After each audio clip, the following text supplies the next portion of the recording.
Hello, मेरा नाम सुमन भाटिया है। मैं आपकी अर्थशास्त्र विषय की सहआचार्य हूँ। हम माइक्रो इकोनॉमिक्स जो फर्स्ट ईयर में आपको मालूम होना चाहिए कि आपके 2 पेपर होते हैं। पहले पेपर का नाम है व्यष्टि अर्थशास्त्र माइक्रो इकोनॉमिक्स और दूसरा है इंडियन इकोनॉमिक्स। दोनों पेपर 100 नंबर के होते हैं।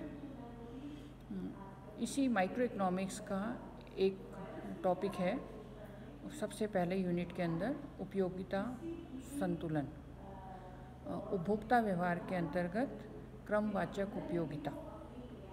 आप हेडिंग डाल सकते हैं उदासीनता वक्रों द्वारा उपभोक्ता व्यवहार का विश्लेषण।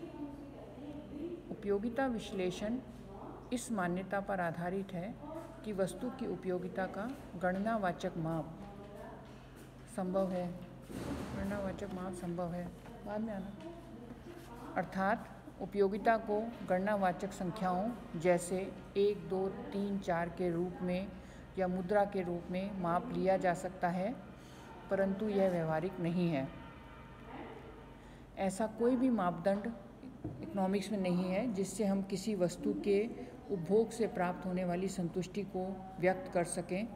हालांकि इस विश्लेषण से यह अवश्य स्वीकार कर लिया गया कि किसी वस्तु या वस्तु के संयोग से प्राप्त संतुष्टि की अनुभूति उपभोक्ता को अवश्य होती है।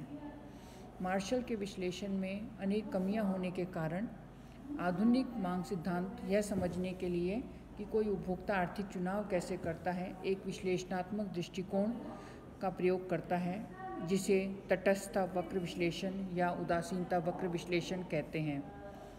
यह दृष्टिकोण क्रमवाचक उपयोगिता ऑर्डिनल यूटिलिटी पर आधारित है। तो आप नोट कर लीजिए, मार्शल का जो विश्लेषण था उसे कहते हैं कार्डिनल मेजरमेंट, और जो दूसरा तटस्थता वक्र या उदासीनता वक्र विश्लेषण है उसे कहते हैं ऑर्डिनल यूटिलिटी पर आधारित होता है। क्रम सूचक उपयोगिता सिद्धांत के प्रमुख लक्षण। क्रम सूचक उपयोगिता का सिद्धांत इस मान्यता पर आधारित है कि किसी वस्तु से प्राप्त होने वाली उपयोगिता को प्रत्यक्षतः नहीं मापा जा सकता है, परंतु उपभोक्ता विभिन्न वस्तु समूहों से अथवा एक ही वस्तु की विभिन्न इकाइयों से प्राप्त होने वाली संतुष्टि की तुलना कर सकता है। जैसे 1 कप चाय या 1 कप कॉफ़ी से प्राप्त उपयोगिता की तुलना कर सकते हैं। इसे हम क्रम भी दे सकते हैं कि किस पेय से अधिक उपयोगिता प्राप्त हुई है, अर्थात उपयोगिता का क्रमवाचक माप ही महत्वपूर्ण है। इसके प्रमुख लक्षण में लिख लीजिए। प्रमुख बिंदु है, फर्स्ट है क्रम सूचक उपयोगिता विश्लेषण के अंतर्गत उपभोक्ता प्रत्येक वस्तु की सीमांत उपयोगिता का माप लेने की अपेक्षा एक स्थिति से दूसरी स्थिति जाने पर कुल संतुष्टि में होने वाले परिवर्तन की दिशा के बारे में बतला सकता है, परंतु इस परिवर्तन का परिमाण बताने में सर्वथा असमर्थ रहता है। दूसरा पॉइंट है, इस अवधारणा के अंतर्गत विभिन्न वस्तुओं के विभिन्न संयोगों की क्रम व्यवस्था की तुलना की जाती है। तीसरा लक्षण नोट कीजिए। क्रम सूचक विश्लेषण की प्रमुख विशेषता यह है कि यह कीमत में परिवर्तन होने पर इसके प्रत्यक्ष व परोक्ष दोनों प्रकार के प्रभावों की विवेचना करता है।